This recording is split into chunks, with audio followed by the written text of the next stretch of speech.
யாரெல்லாம் இந்த ஆண்டில் அதிகமா சாதிச்சிருந்தாங்க அவங்களோட பேச போறோம் அப்படின்னு சொல்லியிருந்தோம். முக்கியமா அவங்களுடைய குரலால நம்ம எல்லாரையும் மயக்கி இந்தியா வரையிலும் சரிகமாப்பா அப்படின்ற பாடல் திறன் போட்டியில் பங்கு பெற்று செகண்ட் ரன் அப், அதாவது 3வது இடத்தில் வெற்றி பெற்ற ஹேமித்ரா நம்மோட அழைப்புல இருக்காங்க. வணக்கம் ஹேமித்ரா, எப்படி இருக்கீங்க?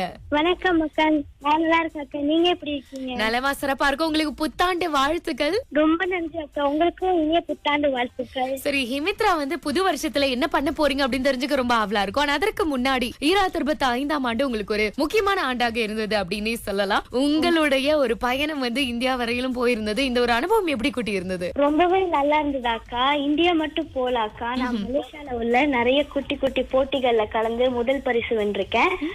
தமிழ் பாட்டுகள் மட்டும் இல்ல, மலே பாட்டுலயும் பாடி நான் நிறைய பரிசு வென்றிருக்கேன். சோ அந்த வகையில ரொம்பவே பெருமையா இருக்கு அக்கா.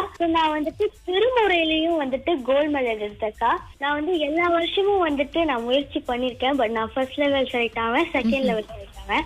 இந்த 2025 எனக்கு கண்டிப்பா ஒரு மறக்க முடியாத வருஷமா தான் இருக்கும். அதுல இன்னும் கூடுதல் பயிற்சி போட்டு இன்னும் என்னோட எஃபர்ட்ஸை போட்டு நான் அம்மா அப்பாவோட ஆசீர்வாதத்துல போய் பாடினேன். ஆனா அந்த வருஷம் நான் கோல்ட் மெடல் எடுத்தேன்க்கா. நிச்சயமா நிச்சயமா, எங்களுக்குமே உங்களுடைய பயணத்தை கேட்கும் போதே அவ்வளவு பெருமையா இருக்கு ஹேமித்ரா. இன்றைக்கு புத்தாண்டு இல்லையா, அதனால எங்களுக்காக நிகழ்ச்சியை கேட்கறவங்களுக்காக ஒரு பாடல் பாடணும்னா என்ன பாட்டு பாடுவீங்க?